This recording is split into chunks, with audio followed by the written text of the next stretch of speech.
Hi guys, tried to be normal here. It's August 7th in the evening, about 9:23, and I just stumbled across this article at InfoWars. Texas will loosen gun laws following El Paso shooting.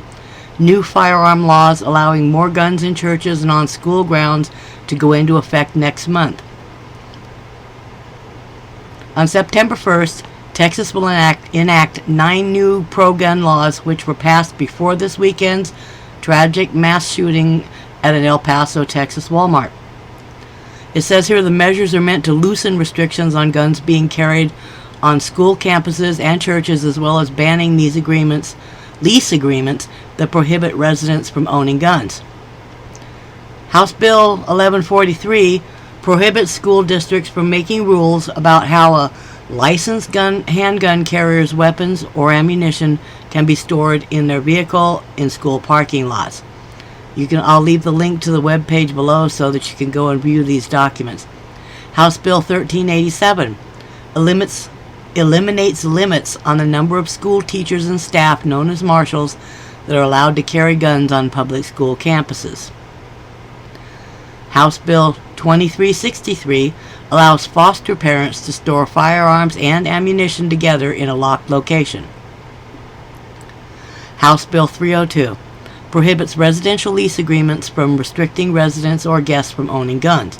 I guess that's become a big thing. I haven't had to deal with it myself yet, but trying to rent a house or apartment and you have to sign a lease saying that you can't have guns there, how invasive is that? You can see that bill here too. House Bill 535 loosens laws that once prohibited citizens from carrying guns in churches, synagogues, and other places of worship by taking them off a list of prohibited locations in the penal code where firearms are banned. And there's that bill here.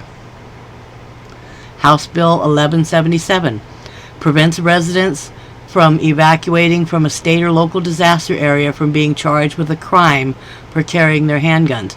In other words, they're saying the next hurricane that happens, or whatever the case may be, tornado, flood, if people are evacuated, they can take their handguns with them. They can take their guns with them, rather than having to leave them behind to be looted or to get them taken away by police.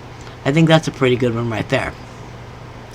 These laws are the appropriate response for the recent attacks in El Paso, Texas, and Dayton, Ohio.